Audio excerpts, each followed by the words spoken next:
लेकर जाता था, वो सब्जी वो फल फ्रूट बेचता था, जिससे कि कुछ पैसे आए और वो अपने बहन भाइयों का पेट भर सके, अपनी माँ के सर पर जो बच्चों का पालने का भार था उसको कम कर सके। और ये वो काम कर रहा था जब उसकी उम्र है ना 16 साल की। वो बाल श्रम कर रहा था। क्यों? क्योंकि अपने बहन भाइयों को जिंदा रख सके और उनको अच्छी एजुकेशन दे सके। घर में कई सामान नहीं रहा तो दोनों मन भाई भाई सब्जी ले जाता, मैं दोनों जेर बेच जाता। ये वो चौराया है जहाँ पर मेरा भाई सब्जी लेकर उतरता था और उसे एक एक घर बेचने जाता था। चलो मैं आपको दिखाता हूँ कि वो इतना सारा वजन लेकर कितना पैदल चलता था।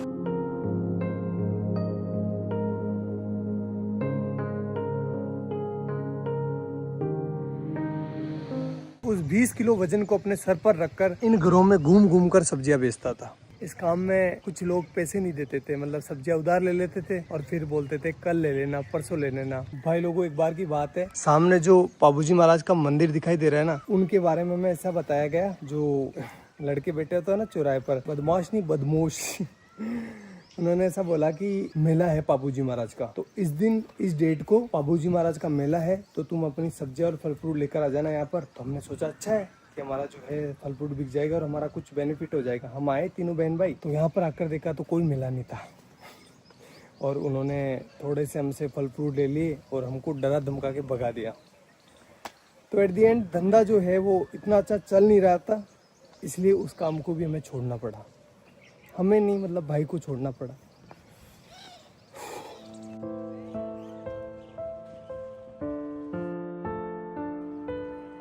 और गाइस, फिर मेरे भाई ने खिलौनों की दुकान पर काम चालू कर दिया, जहां पर उनकी सैलरी थी 50 रुपए पर डे, यानी 1500 रुपए पर मंथ।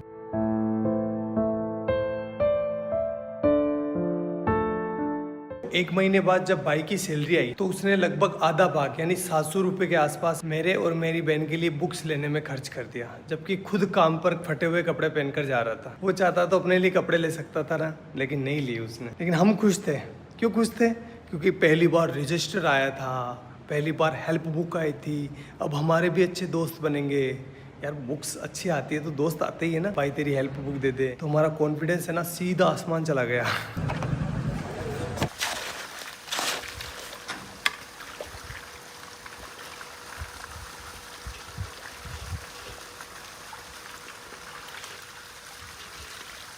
भाई लोगों, अब मेरी बारी थी। जो भी मैंने लिया है ना उसको वापस रिटर्न करने की, इसलिए मैं काम करने लग गया। साथ ही साथ अब बड़ा हो गया था, इसलिए मैं अजमेर वाली स्कूल में जाने लगा बस से, और वो भी साइंस बायो पढ़ने। तो बताता हूँ मैं आपको ये मैंने कैसे किया। गाइस, ये जो सामने सीमेंट की फैक्ट्री देख रहे हो ना, इसकी दीवार बनाई है ये वाली। ये गाइस, ये मैंने अपने हाथों से डलवाई है। अब तो खराब भी होने लग गई। बताओ ये भाग भाग सोनू, भाग भाग भाग भाग। गाइस, अब तो मैं भाग भी नहीं पा रहा हूँ। पहले ना इतना दूर, लगभग ये होगा 600 मीटर दूर, एक पूरा सीमेंट का कट्टा जो कि 50 केजी वेट का, यहाँ पर पटक कर अपने कंधे पर, और एक साइड जो है ना वो चिमनी लगी हुई है, वहाँ से लेकर उस वाले कोने से जहाँ से अपन आए थे ना वहाँ पर लेकर जाता था। अरे भगवान, इसका ठेकेदार इतना खड़ूस था। जब मैं बोलता था ना, मैं छोटा था तो दर्द तो होता है यार, 50 किलो का कट्टा लेकर जाता था तो पेन हो रहा था मेरे को। तो मैंने बोला सर कि मेरे से ना ये लेकर नहीं जा पा रहा हूँ मैं इसको। तो बोला कि काम पर क्यों आया है, पैसे किस बात के मिलेंगे, ऐसे बोलते थे। करना पड़ता था भाई। तो ये वाला काम तो मेरे को ज़िंदगी भर याद रहेगा, क्योंकि वो सीमेंट के कट्टों ने मेरी रीढ़ की हड्डी में प्रॉब्लम कर दी। गाइज, ये जो आप बिल्डिंग देख रहे हो ना, ये हमने बनाई है एक मजदूर के तौर पर। और गाइज, ये वाली जो टंकी आपको दिखाई दे रही है, ये नहीं बनवाई है। हाँ, ये जो दीवार आप देख रहे हो ना, ये सब कुछ। भाई लोगों, भैंस चराते टाइम बायोलॉजी पढ़ने का मजा ही कुछ अलग होता है, क्योंकि एग्जाम्पल यहाँ पर सामने होते हैं। जब एक बगुला है ना भैंस के आसपास होता है तो उसका मतलब ये है कि वो सेब पोजीता कर रहा है। क्योंकि आप देख सकते हो जहाँ पर भैंसें चल रही है ना, उसके पास एक बुगला है। ये देखो बुगला है। क्योंकि जब भैंस चारा खाती है ना, तो चारा हिलने की वजह से उसके अंदर जो कीड़े होते हैं वो बाहर निकल जाते हैं, और ये बुगला उनको खाकर पेट भर लेता है। ये दो जीवों का एक संबंध है, जिसमें एक को कोई भी घाटा नहीं होता और दूसरे को फायदा हो जाता है। प्रेरित धाराओं से उत्पन्न होने वाले चुंबकीय क्षेत्र का मान सदैव इस प्रकार होता है कि वो उन कारणों का विरोध करता है जिसके कारण इसकी स्वयं की उत्पत्ति हुई है। अरे डब डब डब डब जा।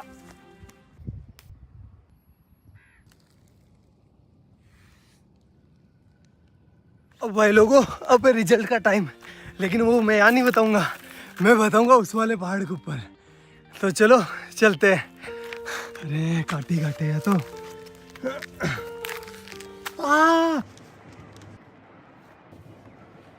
अब भाई लोगों मेरा आ गया 12th का रिजल्ट। परसेंटेज तो कम ही बना है, फिर भी मैं आपको बता देता हूँ। ये देखो 77%, जिसमें से केमिस्ट्री में आए 93 डिक्टेशन और फिजिक्स में आए हैं 87 डिक्टेशन। भाई लोगों ये मेरे परसेंटेज नहीं है, ये लेकर आया मेरे जीवन में कॉन्फिडेंस। अभी तक भी मेरे जीवन में कोई हार्ड काम आता है ना, तो मेरे को अंदर से आवाज़ होती है कि तू कर लेगा, डर मत, तू कर लेगा। लेकिन इस बार है ना,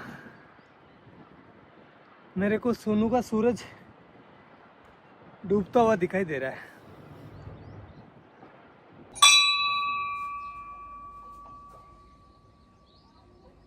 भाई लोगों अब मैं टीचर बन चुका था, चलो क्लास लेकर आते हैं।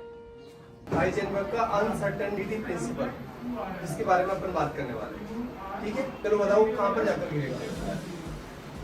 कि जब एक मार्कर मेरे हाथ से निकला ना, तो ऑटोमेटिकली आपकी नजर जो है मार्कर के ऊपर होती हुई आपको पता चल गया कि मार्कर कहाँ जा रहा है। इसकी पोजीशन पहले ये कहाँ पर है वो पता है, और इसकी स्पीड पता है, और ये किस डायरेक्शन में जा रहा है पता है, तो अपन इसका पाथ डिसाइड कर सकते हैं। एक इलेक्ट्रॉन को ये वरदान दिया है, भगवान ने ऐसा हाथ रखा, जा बेटा जा, इस दुनिया में जा, और तेरी है ना कोई इंसान एक टाइम पर ना तो तेरी पोजीशन मतलब दोनों का एक साथ पता नहीं कर सकता।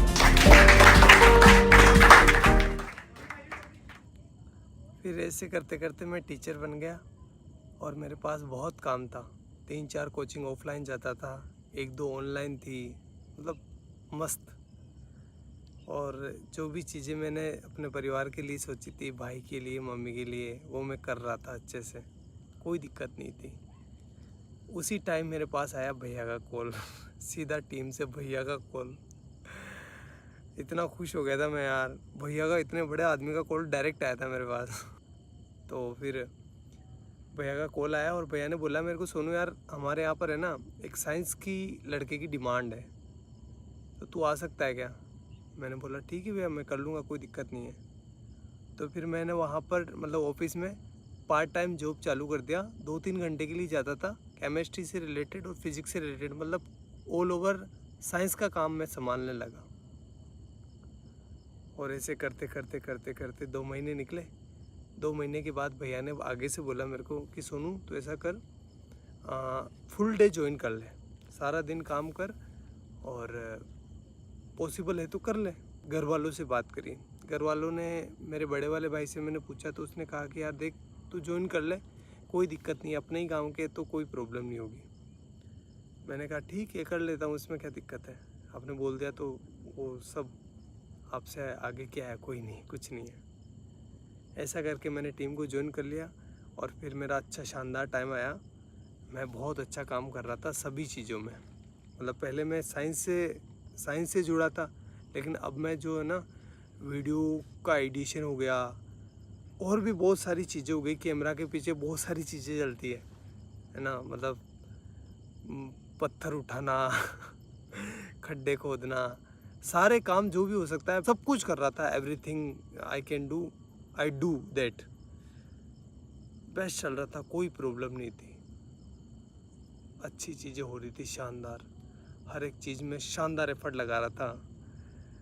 जो मतलब एक वीडियो आपको लगता है कि बहुत इजी होता है, लेकिन इजी नहीं होता, बहुत हार्ड काम है एक वीडियो को बनाना। जैसे एग्जांपल के तौर पर मैं बोलूँ तो जो बनाना है ना, बनाना से पोटेशियम निकाला था, आपको याद होगा, वो 20-23 मिनट की वीडियो थी, अच्छी भी चली थी वो वीडियो।